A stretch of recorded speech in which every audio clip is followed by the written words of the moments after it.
മധുരരാജയുടെ വമ്പൻ റിലീസിനായി കാത്തിരിക്കുകയാണ് സിനിമാ ലോകം.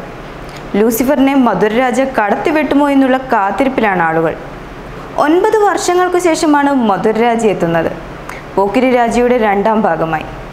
എന്നാൽ രണ്ടാം ഭാഗം എന്ന ലേബലിലാണെങ്കിലും അതിൻ്റെ തുടർച്ചയല്ല മധുരരാജ എന്ന് മമ്മൂട്ടി തന്നെ വ്യക്തമാക്കിയിരുന്നു. മമ്മൂട്ടിയുടെ കരിയറിലെ തന്നെ ഏറ്റവും ചിലവേറിയ ചിത്രമെന്ന ഖ്യാതിയോടെയാണ് സിനിമ എത്തുന്നത്. നെൽസൺ ഐപ്പാണ് ചിത്രം നിർമ്മിച്ചിരിക്കുന്നത്. പുലിമുരുകന് ശേഷം ഉദയകൃഷ്ണ പീറ്റർ ഹെയ്ൻ കോംബോ ഒരുമിച്ചെത്തുന്നതും മധുരരാജയിലൂടെയാണ്. നെൽസൺ ഐപ്പാണ് ചിത്രം നിർമ്മിച്ചത്. അദ്ദേഹം ഈ സിനിമയിലേക്ക് എത്തിയതിനെക്കുറിച്ചുള്ള കാര്യങ്ങൾ നേരത്തെ തന്നെ പുറത്തു വന്നിരുന്നു. സിനിമയുടെ ബജറ്റിനെ കുറിച്ച് ചോദിച്ചപ്പോൾ 2 കോടി കൂട്ടി പറയട്ടെ എന്ന് അദ്ദേഹം ചോദിച്ചിരുന്നതായി മമ്മൂട്ടി പറയുന്നു. തള്ളേണ്ട, ഉള്ളതുപോലെ തന്നെ അങ്ങ് പറഞ്ഞാൽ മതി, എന്നാലേ ഇവർ വിശ്വസിക്കൂ എന്നായിരുന്നു അദ്ദേഹത്തിൻ്റെ മറുപടി. നേരത്തെ പുറത്തു വന്ന കണക്കുകളെക്കുറിച്ച് ചോദിച്ചപ്പോൾ അവരാരുമല്ലല്ലോ മുടക്കുന്നതെന്നായിരുന്നു മമ്മൂട്ടി ചോദിച്ചത്. കൂട്ടാനും കുറയ്ക്കാനും നിൽക്കാതെ കൃത്യമായ കണക്കു പറയാനും മമ്മൂട്ടി ആവശ്യപ്പെട്ടിരുന്നു. എല്ലാ ജോലികളും പൂർത്തിയാക്കിയതിനു ശേഷമുള്ള കണക്കായിരുന്നു അദ്ദേഹം പറഞ്ഞതും. 27 കോടിയാണ് ചിത്രത്തിനായി ചെലവഴിച്ചത്. ഇത് തള്ളലൊന്നുമല്ലെന്നും അദ്ദേഹം പറയുന്നു. ആക്ഷൻ സീക്വൻസിന് വേണ്ടിയാണോ ചെലവെന്ന് ചോദിച്ചപ്പോൾ എല്ലാ തരത്തിലുമുള്ള മാറ്റമാണിതെന്നായിരുന്നു അദ്ദേഹത്തിന്റെ മറുപടി. പീറ്റർ ഹെയ്ൻ അത്ര കർക്കശക്കാരനല്ലെന്നും തമാശയൊക്കെ പറഞ്ഞ് എല്ലാത്തിനെയും ലൈറ്റായി എടുക്കുന്നയാളാണ് അദ്ദേഹമെന്നും മമ്മൂട്ടി പറഞ്ഞു. രാജയുടെ കഥയില്ലായ്മയാണ് ഈ സിനിമയുടെ പ്രധാന പ്രത്യേകതയെന്ന് മമ്മൂട്ടി പറയുന്നു. സ്റ്റോറിലെസ് മാനാണ് താനെന്നായിരുന്നു മെഗാസ്റ്റാറിന്റെ മറുപടി. സംവിധായകനും നിർമ്മാതാവിനും ഒപ്പമാണ് മമ്മൂട്ടി പ്രസ് മീറ്റിനായി എത്തിയത്. വളരെ ലൈറ്റായി രസകരമായാണ് അദ്ദേഹം സിനിമയെക്കുറിച്ച് സംസാരിച്ചത്.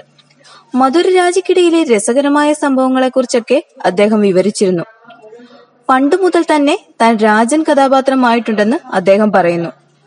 ആളുകൾക്ക് എളുപ്പം പറയാനാവുന്ന കഥാപാത്രത്തെയാണ് ഇവരെഴുതുന്നത്. സിനിമയുടെ ബജറ്റിനെ കുറിച്ചുള്ള ചോദ്യങ്ങളും മാധ്യമപ്രവർത്തകർ ആദ്യം തന്നെ ആരാഞ്ഞിരുന്നു. റിലീസിന് മുന്നോടിയായുള്ള പ്രൊമോഷൻ പരിപാടികളുടെ ഭാഗമായാണ് മമ്മൂട്ടി എത്തിയത്. ആസിഫ് അലിയും ടൊവിനോയും ഒക്കെ മുഖ്യ വേഷങ്ങളിലെത്തുന്ന ഉയരയുടെ ഓഡിയോ ലോഞ്ചിലും അദ്ദേഹം പങ്കെടുത്തിരുന്നു. സുദീർഘമായ സംഭാഷണത്തിനും പ്രഭാഷണത്തിനുമൊന്നുമുള്ള അവസ്ഥയിലല്ല താനെന്നും ഉറക്കമളച്ചിരുന്നുള്ള വരവാണ് തന്റേതെന്നും അദ്ദേഹം പറഞ്ഞിരുന്നു. രസകരമായാണ് അദ്ദേഹം എല്ലാ മീറ്റിംഗിലും സംസാരിച്ചത്. ആത്യന്തികമായി വിനോദോപാധിയാണല്ലോ സിനിമ.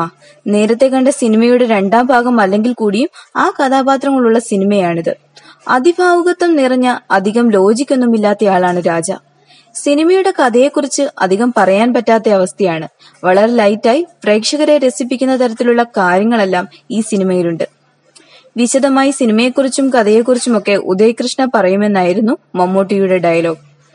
വീണ്ടും മമ്മൂട്ടിക്കൊപ്പം സിനിമ ചെയ്യണമെന്ന ആഗ്രഹവുമായി വൈശാഖ് തന്നെ സമീപിച്ചപ്പോഴാണ് തങ്ങൾ ഇരുവരും ചേർന്ന് മമ്മൂട്ടിയെ കാണാൻ പോയത്. കുറെ വിഷയങ്ങളെക്കുറിച്ച് സംസാരിച്ചിരുന്നു.